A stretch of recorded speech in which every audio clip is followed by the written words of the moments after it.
Buenas y misteriosas noches a todos. Bienvenidos un día más a Noches de Cementerio. Como siempre, Ana Oviedo a mi lado. ¿Qué tal, Ana? Muy bien, Robert. Buenas noches. Hola, buenas noches. Pues hoy vamos a tener un programa... Solo de pensarlo me duele el cuello. Ajusticiados en España. Ah, eso era lo del... ¡Claro! El otro día que decía claro, que dolía el cuello. Claro. Ahora pillo. Hombre, a ver, con dos casos que marcaron una época. El caso de Pilar Prades, el envenenador de Valencia, y José María Ruiz Jarabo, el dandy asesino, como le apodó la prensa de la época. Y bueno, pues vamos a comenzar un poquito por Pilar Prades. Esta mujer nace en Valencia y bueno, nace en 1928 en Begís, en Castellón. Y bueno, pues era una mujer de clase humilde, podríamos decir. Se ganaba la vida de casa en casa, pues limpiando y asistiendo a los adinerados de la Valencia de aquella época. Y bueno, por desgracia esta mujer pasó a la historia porque fue la última mujer condenada a garrote vil. Más concretamente en la cárcel Modelo de Valencia, el 19 de mayo de 1959. Y bueno, Ana, cuéntanos un poquito más sobre Pilar Prades. Bueno, yo antes de empezar a desarrollar los temas, quería, con tu permiso, Robert, especificar un par de cosas. Los temas que vamos a hablar hoy aquí son los últimos ejecutados en España, pero hay que decir, porque mucha gente enseguida se tirará al cuello, ¿no? Entonces hay que decir que los últimos realmente en ejecutar fueron Salvador Puig Antich y Heifchef, pero que fueron ejecutados en un consejo de guerra. Eso es. Que es la diferencia con los casos que vamos a hablar hoy, que fueron ejecutados pues por delitos comunes, sí, bueno, por un tribunal civil. Claro. Entonces, esa es la diferencia. Y antes de que digan, no, la gente, no fueron los últimos fueron Salvador y Chez. Pues la diferencia, claro, estamos hablando de en un tribunal civil, por delitos comunes, ¿vale? Eso es. Salvador Puig Antich, pues bueno, para la gente que no lo sepa, era un anarquista perteneciente al Grupo 1000, un partido de ideología anarquista de la España de los 70. Por desgracia, pues bueno, asesinó a un comisario de policía. Y bueno, Salvador Puig Antich, de 33 años, pues pasó a la historia porque fue el último oficialmente en ser ejecutado por un consejo de guerra. Luego estaba que realmente fueron delitos comunes, porque lo que hicieron fue atracar bancos y matar a un Sí, policía. bueno, claro, Pero claro, estamos hablando de una época en que estaba pues el Grapo, claro, la ETA, estamos y hablando entonces los de una época un poco consideraron oscura, casi como terrorismo. claro, un poco al borde de la transición, ya el franquismo daba sus últimos coletazos y entonces, claro, para que la gente, pues bueno, no se subiera mucho a las barbas, como se diría hoy en día, pues dieron esta pena de muerte como ejemplo. Pero bueno, como iba diciendo, luego estaba el caso de Heinchez, un súbdito de Alemania Federal, por aquella época, que lo que hizo que fue asesinado supuestamente a 2 guardias civiles en un bar de carretera de Tarragona. Yo con este tema de Hinchez es un poco, no sé, hay muchos claroscuros porque unos dicen que escapó de Alemania, otros que no escapó, que si iban a por él directamente. Bueno, tampoco vamos a entrar en temas de política porque solo quería especificarlo para que la gente no pusiera el grito en el cielo. Y bueno, volviendo al tema de Pilar, que es lo que nos interesa en el programa de hoy, estabas comentando que era una mujer pues que se ganaba la vida pues trabajando de empleada de hogar, que es como sería hoy en día, hoy en ¿no? día una empleada de casa en casa. Y bueno, pues Pilar entra entonces a trabajar en el domicilio de Enrique Vilanova y Adela Pascual, que regentaban una carnicería en la calle Sagunto de Valencia, y incluso cuando se le acumulaba la clientela, pues incluso ayudaba en las labores también de la atención, ¿no? de despachar a la gente. El 19 de marzo, Adela, la mujer del dueño de la carnicería, pues cae enferma. Hoy nos hemos puesto de acuerdo. Entonces, al principio al principio se le diagnostica como gripe y fallece al poco tiempo. Pues tras la muerte, Enrique cierra el negocio, echa de la casa a Pilar y se va de Valencia. Entonces, pues una amiga, Aurelia, le recomienda que ahí donde trabaja ella de cocinera, pues que están buscando una chica para la casa. Entonces entra a trabajar con el médico militar Manuel Berenguer y con su esposa Mari Carmen Cid. Al poco tiempo, Aurelia, la supuesta amiga, pues cae enferma y el doctor Berenguer pues se alarma e ingresa a Aurelia en el hospital. Cuando la mujer empieza a presentar los mismos síntomas que estaba empezando que tenía ya Aurelia, vamos. Y al poco tiempo, pues como era médico, pues tomó una muestra de análisis y se dio cuenta que lo que estaban era envenenadas, ¿no? Que tenían pequeñas dosis de veneno. Y bueno, cuenta tú un poquito más. Sí, bueno, yo creo que el error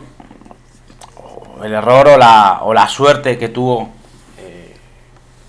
no fue, a ver, tú comparas a una señora sin conocimientos, sin estudios, una analfabeta que se diría, con un señor teniente coronel militar y encima médico que tiene sus años de carrera. Evidentemente Manuel Berenguer, cuando ve que empieza a enfermar, ya se empieza a extrañar, porque dice: qué raro, que se pone mi mujer enferma y a la vez también la criada, y Pilar es la única que no enferma.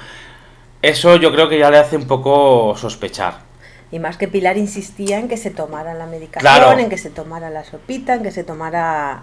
Claro, porque... Era un poco extraña ya el comportamiento insistente de Pilar. Sí, bueno, era un poquito extraño y bueno, también es cierto que, bueno, si no llega a ser por esta persona que decide indagar y decide investigar, como es el teniente coronel Manuel Berenguer, que al fin y al cabo era el médico militar y marido de la de Adela Pascual, yo pienso que hubiera seguido asesinando a Claro, Pilar por Prades. supuesto, sí, sí. Pero claro, ya le empieza a escamar la insistencia de venga, tómate la sopa, venga, tómate el café que está calentito. Un poco, no sé. Eh, Bueno, luego también, como bien dices, se puso a indagar y le dijeron que había trabajado en una charcutería, se puso en contacto con Enrique. Enrique era el de la... Sí, Enrique, Enrique. sí señor. Con Enrique Vilanova con y Vilanova, el dueño de la carnicería, y pues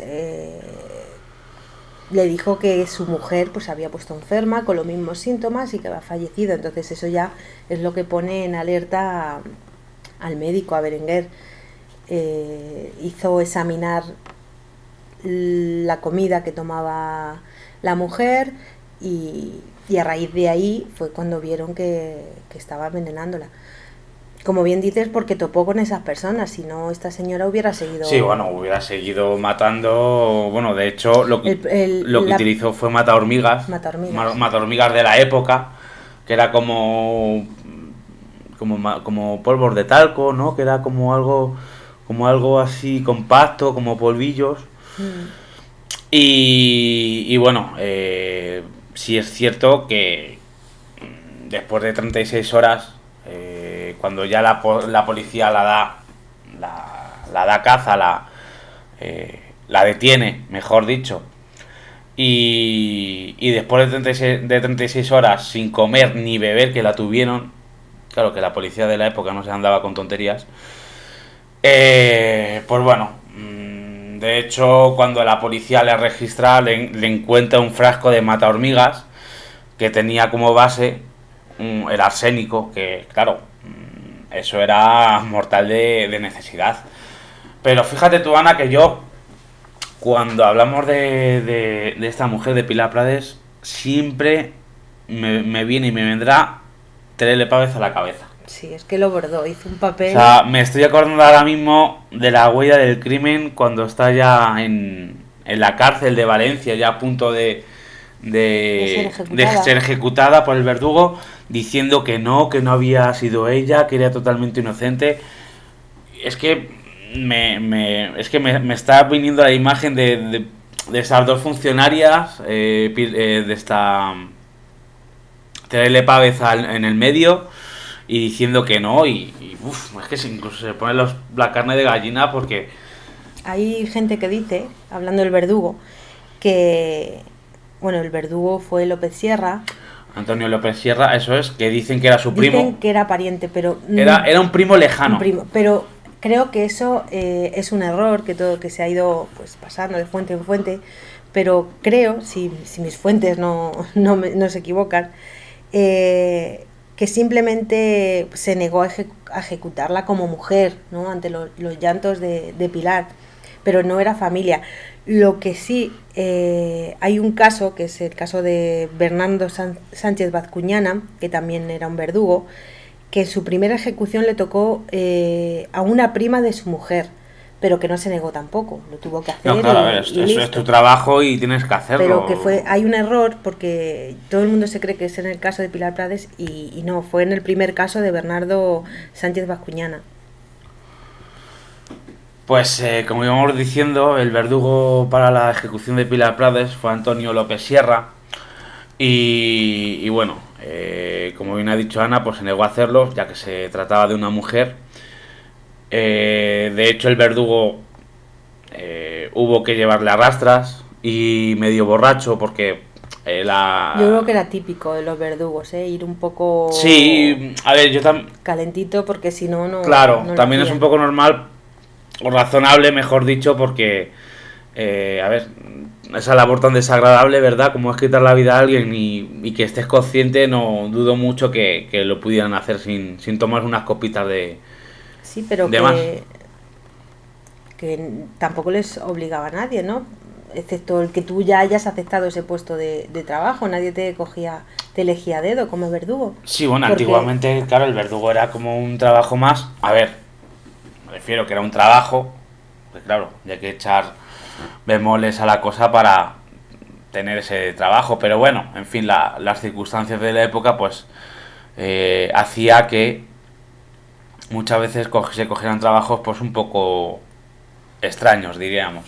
Que además en una entrada del diario ABC salía las convocatorias, ¿no?, para ocupar las plazas de verdugo tras la muerte de Sánchez Bascuña, y al parecer el único que se presentó después fue José Monero, que de hecho no le dijo ni siquiera a su familia que estaba ejerciendo de verdugo.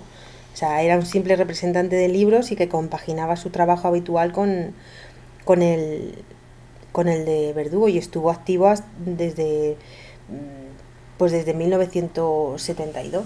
Sí, bueno, bien entrado ya un poco ya, como hemos dicho, los últimos coletazos del franquismo. O sea, que eran pues como si tú te metes ahora en un periódico de ofertas de empleo y Sí, se necesita verdugo. sí, no, igual Desagradable, que... pero es un Claro, trabajo. pero es un trabajo igual.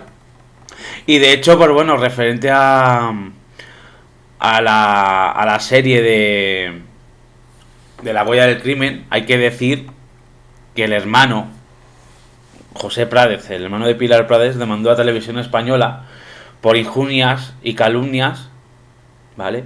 Pero claro, esta fue desestimada por el Tribunal Supremo. A ver, vamos a ver, tu hermana ha sido una asesina y es una asesina, por mucho que intentes demandar y sacar tajada, ¿no? Pero bueno, como íbamos diciendo, Pilar Prades también, a ver, tenemos que también rascar un poco, porque el trasfondo que era, pues venía de una familia muy humilde, muy pobre. Valencia en aquella época, bueno, no es que estuviera, siempre ha sido de las más ricas, pero bueno, en aquella España de los 50 y 60, pues bueno, era un poquito rozando la pobreza, digámoslo así. Y claro, esta mujer, aparte que psicológicamente no estaba bien, porque es evidente que tenía un trastorno, el trastorno de Munchausen. Los que padecen esta enfermedad lesionan a otras para sentirse dependientes y queridas por hacia la persona que están cuidando. Y bueno, el tema de Pilar Prades, pues bueno, como ya hemos comentado, murió en Valencia, en la cárcel Modelo, el 19 de mayo, a eso de las 9 de la mañana, más o menos, siempre con la esperanza de que hubiera una llamada por parte del jefe del Estado para indultarla, pero no llegó. Y como ahora veremos en el segundo bloque, aunque tengas familia poderosa, no te salva nadie. Porque de hecho vamos a hablar de Jarabo. Y Jarabo, uno de sus tíos, era miembro del partido que había entonces, de la Falange, y un alto cargo de Falange, y y no le salvó nadie. Pero eso es así, como comento en mi nueva sección, los llevados a garrote, bueno, o cualquier otra ejecución, para todo tipo de clases sociales. O sea, desde que entró en vigor la ley, el Real Decreto, es para todo tipo de clases sociales, sexo o condición social. Es que no hay más. Si has sido juzgado por un crimen común, pues te toca pringar. Sí, bueno, pero... da igual que seas... Claro, también es cierto, pero bueno, en el caso de Pilar Prades estaba un poquito más cantado, porque bueno, no, como se suele decir, no tenía padrino, ¿no? No tenía alguien que le respaldase.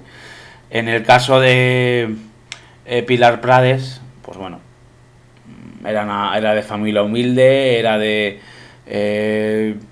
no tenía nadie. En el caso de Jarabo, a ver, era familia de bien, su tío era miembro de Falange, bueno, entonces ahí podía decir, bueno, es que, claro, como es tío de o sobrino de, no le van a justiciar, pero ahí quedó la cosa. ¡Que me van a matar, señorita! Todavía puede llegar el indulto, Pilar. No va a llegar, señorita, no va a llegar, señorita. Ay, señorita, que me van a matar. Y después de hablar de Pilar Prades, vamos a las noticias, con Ana Oviedo.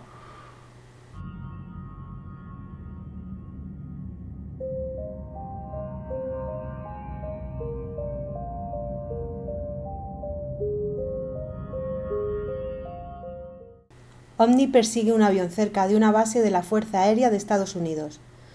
La Mutual UFO Network, MUFON, la organización estadounidense que investiga casos de avistamientos ovnis, está investigando unas misteriosas imágenes tomadas por una persona en Lincoln, en el estado estadounidense de Nuevo Hampshire. Según el testigo, un testimonio catalogado en la base de datos de MUFON como caso 81.792, estaba sentado fuera en su jardín a las 7 horas local del 21 de abril del 2016, cuando vio un avión militar a toda velocidad persiguiendo por una nave de aspecto misterioso y muy diferente a cualquier aeronave conocida. El misterioso ovni interceptó al avión militar que despegó de una base de la Fuerza Aérea de los Estados Unidos en las inmediaciones, de acuerdo de Inquirer News. El vídeo muestra el avión con una estela detrás mientras volaba a través del cielo, mientras muestra un objeto misterioso siguiendo el avión. Según el informe, las imágenes fueron grabadas en una zona montañosa donde los pilotos militares realizaban entrenamientos de vuelo. El testigo, que ha querido permanecer en el anonimato, dijo que en muchas ocasiones observa pilotos volando sobre la zona durante los ejercicios de entrenamiento. El testigo tenía a mano su teléfono móvil, por lo que no dudó en utilizarlo para grabar durante unos 10 segundos mientras el ovni interceptaba el avión. Los dos objetos voladores desaparecieron detrás de una hilera de árboles, así como también observó la persecución del misterioso ovni al avión militar y cómo éste lo alcanzaba. Otro detalle que le llamó la atención es que mientras el avión dejaba una estela de condensación tras de sí, el ovni no, por lo que quedaba demostrado que no era un avión militar. También estaba seguro de que no era un helicóptero. Por su parte, MUFON dijo que recibieron otros vídeos mostrando esos mismos aviones supuestamente persiguiendo al ovni. Este nuevo vídeo parece demostrar que hay algún tipo de conexión entre los ovnis y la Fuerza Aérea de los Estados Unidos. Cámara de seguridad muestra una espeluznante figura oscura en una cárcel de Brasil. La espeluznante figura oscura flotando en las paredes de una prisión de máxima seguridad en Brasil fue captada por una de las cámaras de seguridad. El siniestro espectro parecía moverse libremente dentro y fuera de los muros de la prisión de Campo Grande, en Río de Janeiro, haciendo que los guardias pensasen que estaba intentando escaparse uno de los reos. Después de enterarse del incidente, los presos creen que podrían ser el espíritu de un recluso muerto en la cárcel, donde se llevan a cabo ejecuciones. Esto es debido a que el mes pasado apareció un vídeo de esta misma cárcel donde se podía ver un preso ahorcado en su celda. El preso, al parecer un traficante de droga, tenía el teléfono móvil en una cuerda de color azul alrededor de su cuello. Había sido asesinado por otros convictos, según los medios brasileños. El vídeo fue publicado por el periódico brasileño Correio do Estado, que ha sido ya reproducido más de 100.000 veces desde que se subió a YouTube. De acuerdo a la información aportada por Correio do Estado, las imágenes muestran la penitenciaría de noche, con la ropa de los presos colgada en tendederos improvisados. En la oscuridad de la noche, la figura oscura se mueve de manera inquietante. Grabado antes de desaparecer por completo, el ente sobrenatural aparentemente aparece de una pared y se arrastra a lo largo de las puertas cerradas. La autenticidad de las imágenes no ha sido confirmada por la Agencia Estatal de Administración de Prisiones, AGEPEN, pero dijo que están investigando el incidente. Esto ha provocado todo tipo de comentarios en las redes sociales, donde numerosos internautas han querido opinar sobre el supuesto fenómeno sobrenatural. Los escépticos dicen que la misteriosa sombra oscura simplemente es un preso intentando escapar, pero los creyentes en lo paranormal tienen una versión muy diferente. Aseguran que la espeluznante figura es una evidencia de seres sombra, también conocidos como gente sombra. Son figuras sobrenaturales en forma de humanoides que se observan sobre todo en la visión periférica. Aquellos que han sido testigos de la gente sombra dicen que las formas aparecen en el borde de su campo de visión y que desintegran o se mueven en las paredes en cuanto se sienten observados, por lo general en cuestión de segundos. Sin embargo, cada vez son más las personas que están empezando a presenciar la gente sombra en periodos de tiempo más largos. Fotografían un pequeño humanoide extraterrestre caminando en un parque de Santiago de Chile. La foto fue tomada en el Parque Forestal de Santiago, Chile, por un ingeniero mecánico llamado Germán Pereira, quien no podía creer lo que había fotografiado con su cámara justo detrás de agentes de policía a caballo. Según la versión ofrecida por Pereira, el 10 de mayo de 2004 decidió tomar algunas fotos en el parque forestal. Al día siguiente los descargó a su PC pensando que había conseguido fotografías interesantes de un grupo de carabineros patrullando a caballo la zona. Pero en una de las fotografías, la tomada a las 17:40 cerca del Museo Nacional de Bellas Artes, pudo observar sorprendido una extraña criatura en el fondo, aunque aún no se puede apreciar bien ya que está borrosa. Lo que no se pensaba Germán era que su foto se convertiría en todo un fenómeno viral en Internet. La imagen ha sido publicada en los principales medios de comunicación y compartida miles de veces en las redes sociales. Expertos y creyentes en el tema ovni afirman que la foto muestra claramente un pequeño humanoide extraterrestre caminando en el Parque Forestal de Santiago detrás de la policía a caballo. Por su parte, el popular ufólogo Scott Waring dijo que es una de las mejores fotografías sobre extraterrestres que ha visto nunca. Además, explicó que esta misma pequeña especie de extraterrestre fue la que se estrelló en un ovni en una granja de Aurora, Texas, en 1896. Las autoridades encontraron fragmentos de metal de origen desconocido y se encontró un pequeño piloto alienígena de aproximadamente 1,5 metros de altura que fue enterrado en el cementerio local. Sin embargo, los escépticos afirman que la imagen es solo un ejemplo de pareidolia, un fenómeno psicológico que consiste en percibir un rostro, una figura humana o animal en los lugares más insospechados. Scott Brando, el popular escéptico que dirige el blog UFO's Interest, asegura que es un caso definido de pareidolia. Dijo que la imagen mostraba un perro difuminado en la imagen. Hay que decir que no sabemos realmente lo que muestra la imagen, si es un ser extraterrestre u otra cosa, pero lo que sí podemos asegurar es que no se parece a ningún perro. Solo nos queda vuestra opinión.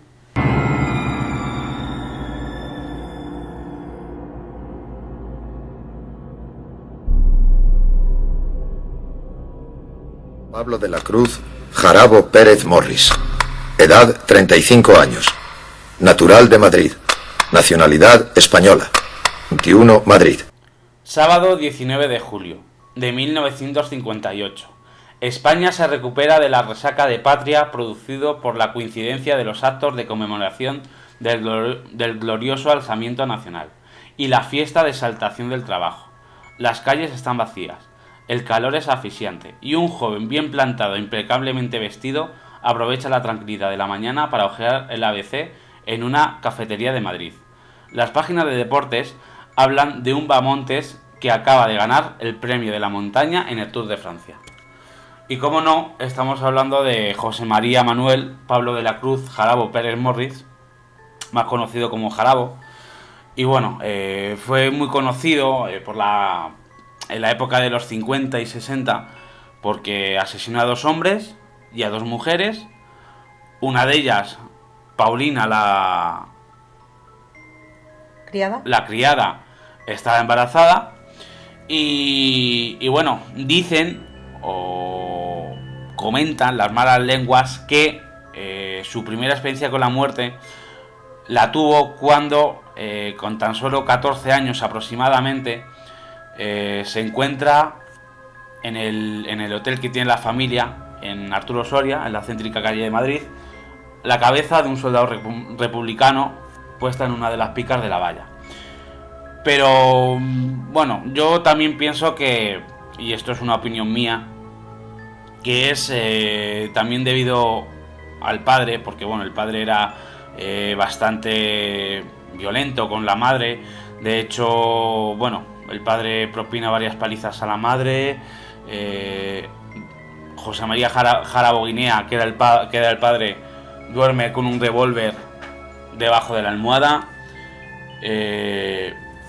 Luego al final, cuando acaba la guerra, la familia está entre Estados Unidos y Puerto Rico. Pero luego Jarabo, a eso de los 50, regresa a España. Con decirte una cosa, Ana, en un año se gastó 15 millones de las antiguas pesetas de la época. O sea, estamos hablando como en un año gastarte unos 980.000 euros. Uf. Madre mía. Lo que llevas tú para el metro o para echar gasolina al coche. Madre mía. Yo creo que es importante describir un poco el perfil psicológico de este asesino, porque aunque sea una figura en el panorama nacional, pero al fin y al cabo era un asesino, ¿no?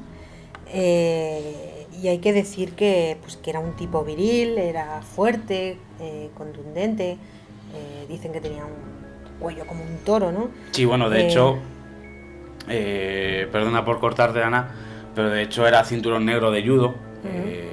Y bueno, era bastante fuerte, pero bueno, luego comentaremos. Perdona por la interrupción. Y dicen que era capaz de cautivar a señoras y señoritas, da igual de la condición que tuviera, que era muy simpático, un carácter cosmopolita, ya que fue educado en buenos colegios en Estados Unidos. Aseguran que fue un seductor dotado de una gran planta, como hemos dicho, una enorme labia y un descomunal miembro. También. Bueno, eso no lo sabemos, pero dicen que el chaval no estaba mal dotado. Sus enemigos, por el contrario, pues dicen que era un crápula, un despilfarrador, un vago y un enfermo sexual. De hecho, no trabajaba y estaba acostumbrado, pues, a vivir como un rey con el dinero que su madre le enviaba desde Puerto Rico puntualmente. Y es curioso como con este tipo de perfil, porque normalmente cuando se habla de perfiles de asesinos suele ser todo lo contrario, ¿no? Suele ser como introvertidos en su mundo. Entonces me llama la atención, ¿no? Que un personaje así con tanta labia, tan extrovertido, empático con la gente, pasa que igual que era de agradable y de educado con la gente, pero también ya en un punto excesivo, sino como muy soberbio, ¿no? Tenía un carácter soberbio, sí, activo, bueno, como siempre alardeaba. Sí, eso, despilfarrador, fanfarrón. Sí, era un fanfarrón, digámoslo así, porque bueno, de hecho, uno de los incidentes, digamos, pues bueno, un día llegó el señor Jarabo a una tintorería de la calle Orense, que es donde posteriormente le detienen. Bueno, pues como él le gustaba alardear, decía que se había pegado con 4 soldados de la base de Torrejón, que por aquel entonces era propiedad de los Estados Unidos. Pero bueno, como los comerciantes de la zona ya le conocían, tampoco le daba mucha importancia. Pero, Ana, ¿cómo empieza Jarabo su andadura criminal, digamos? ¿Cuál fue el detonante? El motivo. Pues para mí, y es así, él empieza pues con un romance. Muy propio de él. Un romance con una mujer inglesa, casada, llamada Beryl Martin Jones. Y ella había colocado su matrimonio en el disparadero, ¿no? Porque se había gastado muchísimo dinero en hoteles, cenas y regalos, y eso dio lugar a que él tuviera que empeñar una de las sortijas de esta mujer, que además estaba comprometida con un alto cargo diplomático. Por lo tanto, se trata al fin y al cabo de una historia de amor. Sí, bueno, un poco este amor mezclada con un poco de extorsión de los prestamistas hacia Jarabo.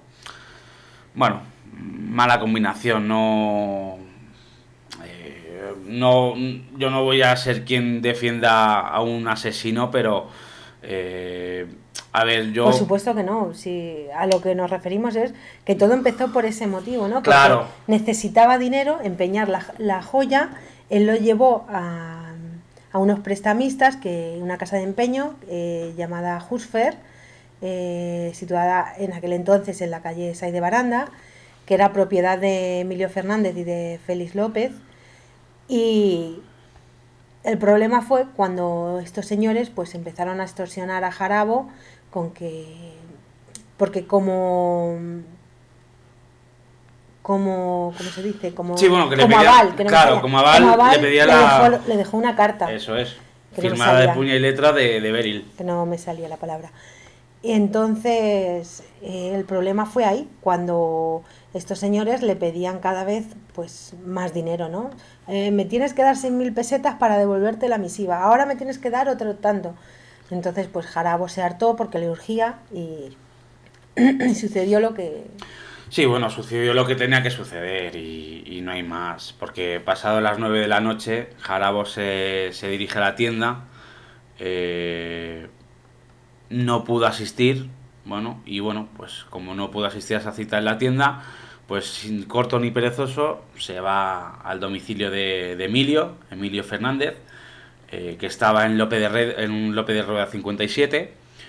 Y bueno, aprovechando un descuido del sereno, que eran los vigilantes que habían entonces por las calles, pues se cuela en la casa y fíjate tú qué cosas. Hace la llamada al ascensor con la uña, y pica el timbre también con la punta de Con la la uña uña. del dedo pulgar. Sí, eso es, para no dejar huella, obviamente, porque O sea, yo... que ya iba con premeditación Sí, bueno, y alevosía. claro, también iba un poquito a... Sabía que algo iba a Sí, pasar. algo iba predispuesto a ello.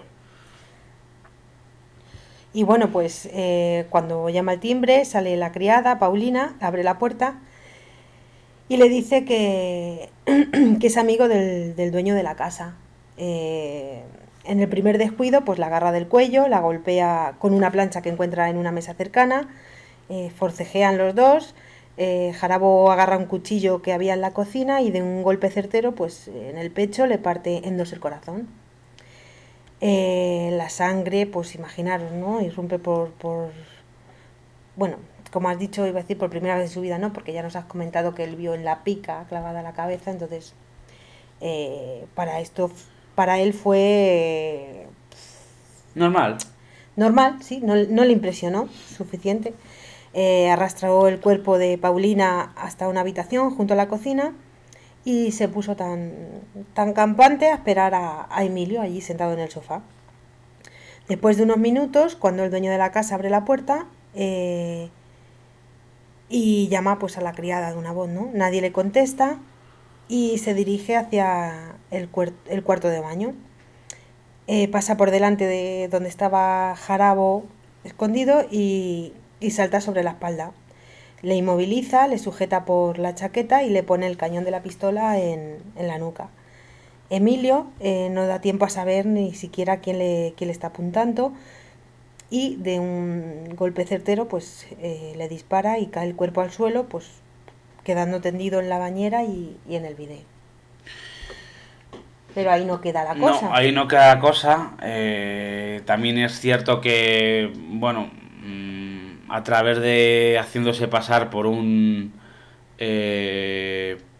inspector de Hacienda, pues primero intenta por las buenas entrar, pero ¿qué pasa? Que en el momento que viene la mujer de Emilio, le ve uno de la empuñadura de la camisa lleno de sangre. Entonces dice, a ver, vamos a ver. Un inspector de Hacienda y con las camisas manchadas de sangre, algo falla y algo hay. Entonces, pues bueno, mata también a la mujer de Emilio y al día siguiente se esconde en el popular cine Carretas, ¿vale? Espera al día siguiente a matar a Félix. A Félix López Robledo, pues bueno, estaba allí, iba a abrir Husfer, iba a abrir la tienda que había en un 6 de baranda y bueno, pues tras esperarle, pues le mete 2 tiros en la nuca, se cambia de traje, eso sí, porque era muy apañado, ¿eh? Y pues se dirige como he dicho, a la tintorería Juncal, que estaba en la calle Orense. No sé si todavía sigue estando, pero bueno, estaba ahí la tintorería Juncal, el número 42. Y alegando que había tenido una pelea con unos norteamericanos de la base Torrejón, como he comentado anteriormente, pues le dijo que le limpiaran el traje. Por ni corto ni perezoso, lo que hizo este hombre es que el martes por la noche se fue a Chicote. O sea, Sí, tan tranquilo. sí, bueno, tomamos unas copillas. Y bueno, después de pues de varios días la policía intentando darle caza, pues el día 22 de julio la policía pues ya da con él cuando el inspector Vaqueira se percata de que Jarabo frecuenta mucho la tentoría juncal. Entonces lo que hace la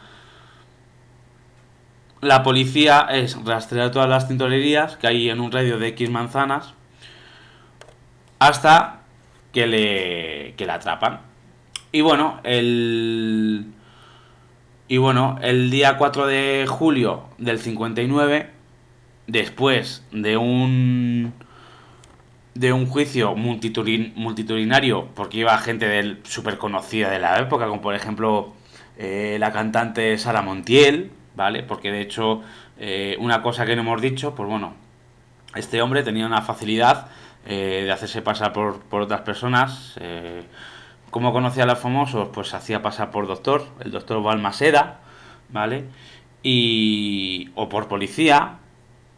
Bueno, una de tantas caras de Jarabo. Y bueno, y el día 4 de julio de 1959, Jarabo es ajusticiado en el patio de la cárcel de Carabanchel. Jesús. Perdón. Lo que sí es cierto es que bueno, de hecho, él muere tras 20 minutos en Garrote Vil, como hemos dicho en tu sección, que por cierto, Ana, esta es una sección. Sí. Pues, Sí, Jarabo tardó 20 minutos en morir, pero por lo que hemos dicho. Lo primero porque él era robusto, tenía un cuello de toro y su verdugo era un tirillas, como se suele decir, no tenía la suficiente fuerza. Entonces, para hacer eso hay que tener una fuerza también. O sea, hombre, no hace falta ser aquí un Sansón, pero sí, bueno, pero una cierta condición física. Una cierta condición física, una cierta... Porque eso depende de... A ver, el cuello, date cuenta que eso es una manivela que está en el cuello. Tienes que hacer, si no 2 giros. O sea, en el primero, si no lo haces, tienes que hacer 2. Y se ve que no llegó bien a darle a las vértebras y la agonía le duró pues 20 minutos. Sí, bueno, alrededor de 20 minutos, pero bueno, también es cierto que la noche antes de morir se pegó una noche como las que antaño se pegaba. O sea, fumando sus puros habanos, bebiendo su whisky favorito, hasta que el extremeño Antonio López Sierra, pues, accionó el torniquete y 25 minutos más tarde murió Jarabo como ya hemos dicho, en el patio de la cárcel de Carabanchel. Es trasladado el cuerpo al cementerio de la Almudena, donde, bueno, se produjeron varios incidentes porque se decía que no estaba allí, que claro, como tenía un tío dentro del régimen, dentro del partido de Falange, pues bueno, que le había un poco conseguido salvar el cuello, nunca mejor dicho, pero no es así, porque de hecho el mismo comisario, Vaqueira, pues escuchó que ahí no iba el féretro de Jarabo, sino el que era de un gitano que también estaba condenado a muerte. De hecho, el propio comisario le puso la pistola reglamentaria en la sien al conductor y le obligó a abrir el féretro para desmentir los restos de Jarabo. Y bueno, como iba diciendo, pues estuvo enterrado aquí en el cementerio de la Almudena. Yo escucho Jarabo y me viene Sancho Gracia a la cabeza. Sí. O sea, lo bordó. Sí. Aquella miniserie llamada La huella del crimen, bueno, que de hecho, si no recuerdo mal, abre la temporada con el caso de Virginia Balaguer, el caso del asesinato de la calle Foncarral. Y en este caso, pues bueno, Jarabo se lleva la La pantalla. última ejecutada aquí en Madrid. Eso es. Y la última ejecutada en público. Sí. Porque de hecho fue ejecutada en la plaza del 2 de Mayo de Madrid. Bueno, me parece que la última ejecutada en público no fue Higinia. Es que hay mucho... Sí, bueno, pero la La última... última fue Josefa Gómez, me parece, de Murcia, por un crimen que hizo allí, que envenenó a 2 personas también. Sí, bueno, pero bueno, se andan ahí un poco ahí. Y bueno, como iba diciendo, Jarabo se lleva la pequeña pantalla por Juan Antonio Bardem y, como no, protagonizada por Sancho Gracia. O sea, yo hablo... A la gente que no conozca a Jarabo, ya haya visto La huella del crimen, siempre le pone la cara de Sancho Gracia y no tiene nada que ver, pero claro, pasa igual que como en el bloque anterior, que cuando hablamos de Pilar Prades, automáticamente hablamos de Terele Pávez. Ujú. Y hasta aquí hemos llegado. Hasta aquí hemos llegado con las secciones del bloque central, pero ahora Pues, tenemos pero ahora otras nuevas secciones, que va a ser la mía, que es el Rincón del Oculto, y con tu sección, Robert, que es... la biblioteca paranormal.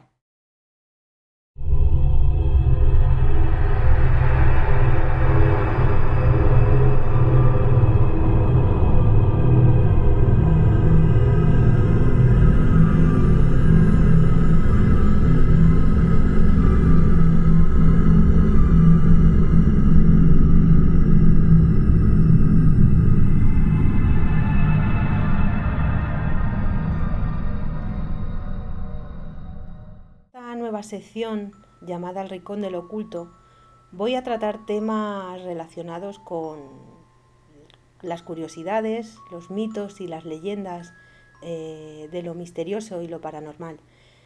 Esta semana voy a tratar el tema del garrote vil, uniendo un poco el hilo con el tema que hemos estado hablando en el programa de hoy.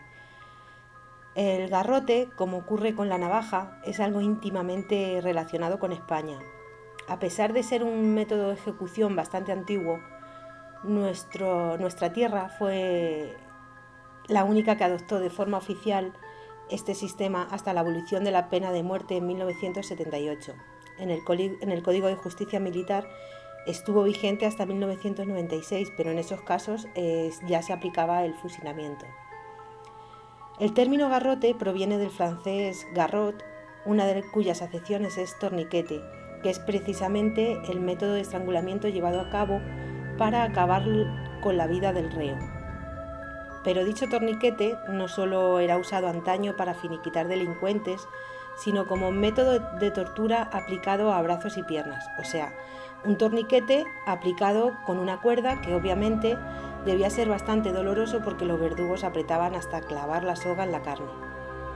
Como método de ejecución ya hay constancia de ello al ser la forma con que ajusticiaron al infante don Fadrique, hijo de Fernando III de Castilla, que según la leyenda fue acusado de mantener amoríos con la viuda del monarca Juana de Poitiers.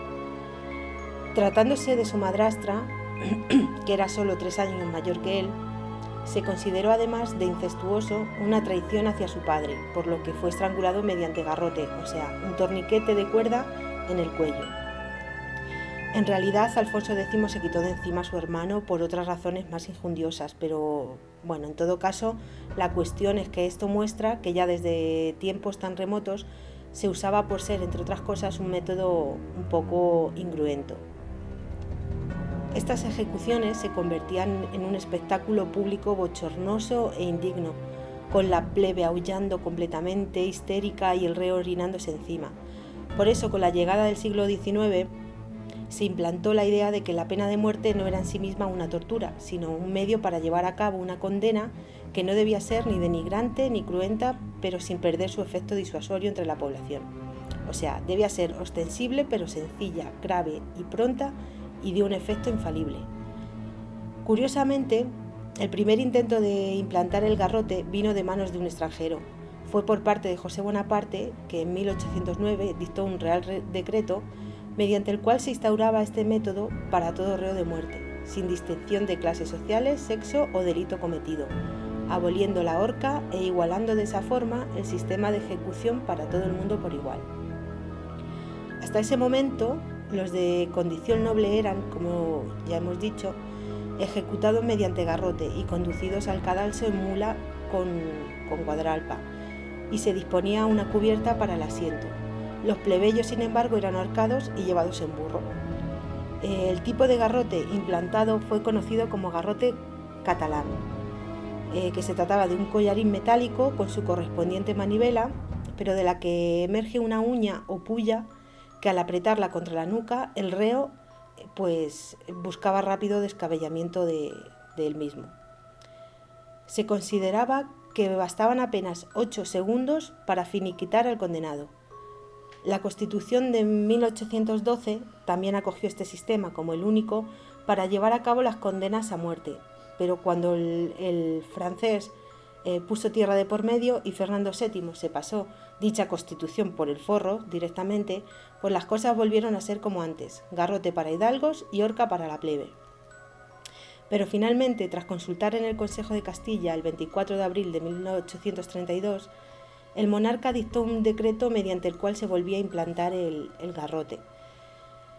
Y este siniestro mecanismo consistía nada más y nada menos en un collarín de hierro sujeto a 2 pletinas paralelas. La acción del manubrio hacía retorcer dicho collarín, produciendo en teoría una rápida muerte por la tortura de la tráquea y las cervicales, por la rotura, perdón. Pero para ello era preciso un verdugo diestro en su manejo y dotado de la suficiente fuerza física, ya que de lo contrario podía alargarse bastante la muerte del reo, como le pasó por ejemplo a Jarabo. A pesar de lo siniestro del chisme y de que a mucha gente le da impresión de que en España se ejecutaba más que en ningún sitio, en Francia, por ejemplo, Anatole de Ibler ejecutó a 395 personas durante sus 40 años de servicio y murió precisamente cuando se dirigía a Liñar, al que le haría el número 396. ¡Qué casualidad! Y en Inglaterra, Albert Pierpoint pasaportó al más allá a 435 reos, aunque algunos aventuraron la cifra de 600. Cierto es que fue el encargado de ejecutar unos 200 criminales de guerra nazis, pero en Inglaterra se despachó a gusto, desde luego. Sin embargo, uno de nuestros más prolíferos verdugos aquí en España fue Bernardo Sánchez Bascuñana, que en 32 de servicio alcanzó solo la cifra de 19 reos. O sea que comparado con el resto de Europa, España yo creo que fue de la más pacífica. Y algunas curiosidades más acerca del garrote, pues por ejemplo, los hierros, como denominaban los verdugos al mecanismo, pues estaban depositados en las audiencias provinciales. Allí el verdugo debía recogerlo y transportarlos al lugar de ejecución, y luego, una vez ejecutado el reo, pues se volvía a devolver, valga redundancia, a las audiencias provinciales. Otra curiosidad, pues que cuando las ejecuciones dejaron de ser públicas, pues no se montaba ningún patíbulo. El verdugo hacía instalar en el lugar señalado por el director de la cárcel el poste en el que fijaba el mecanismo y sentar al reo en un simple taburete. Otra curiosidad sobre el garrote, pues la última ejecución pública en Madrid, bueno, hay otras que fueron en Sevilla, otras en Valencia, ¿no? Pero aquí en Madrid se llevó a cabo en la persona de Higinia Balaguer Hostalé, autora del conocido crimen de la calle Fuencarral, el sábado 19 de junio de 1890, y la curiosidad es que antes de que el verdugo volteara el manubrio gritó «Dolores 14.000 duros», por lo que se dice que tardó cosa de 1 minuto en morir, no le dio tiempo a decir nada más. Y la última curiosidad sobre el garrote, bueno, hay muchísimas más, pero la última que quiero comentar es que Monero fue conducido en coche por la policía a la cárcel de Tarragona.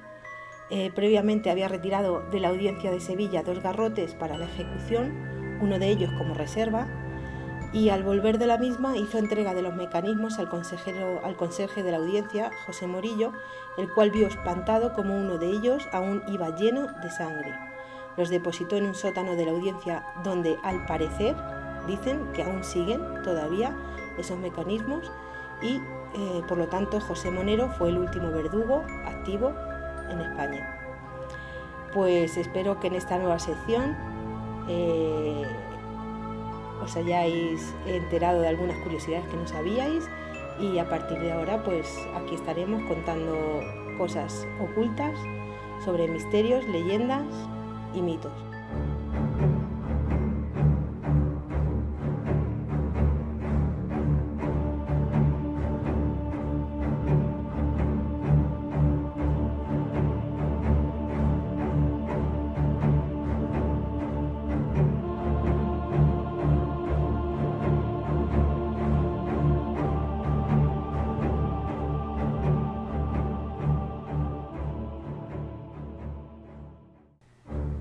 Hoy, en mi diccionario paranormal, os hablaré del ectoplasma.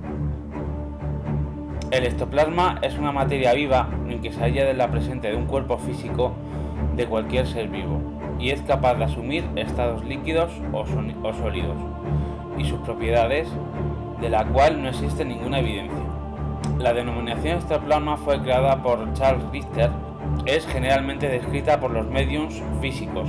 Se supone que fluye la oscuridad a través de los poros y los distintos orificios del cuerpo, siendo normalmente de aspecto luminoso. En general, un intento de dar un respaldo científico a algunas concepciones metafísicas, en especial a las apariciones fantasmales o de espíritus y otros entes por el estilo. No ha sido posible comprobar su existencia por medio del método científico y sus defensores rechazan comúnmente cualquier comprobación empírica de su existencia.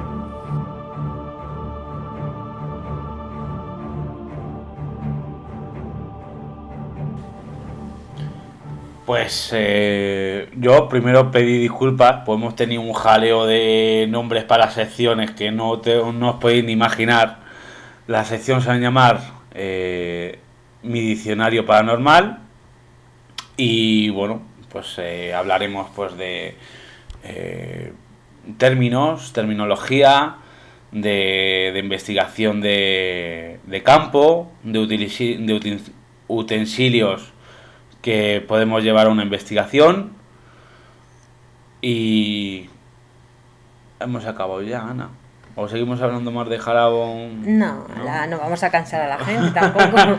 yo por mí sí, ¿eh? Pues nada, esto ha sido todo por hoy. ¿Y la semana que viene más? ¿De qué hablaremos la semana que viene? ¿Sorpresa? Sorpresa porque no lo hemos pensado. Básicamente también porque no tenemos ni idea, pero tranquilos que hablaremos de algo, ¿eh? Aunque de algo seguro. De algo fijo. Y pues nada, chicos y chicas, hasta la próxima semana. Ser malos y disfrutar del misterio, amigos. Adiós.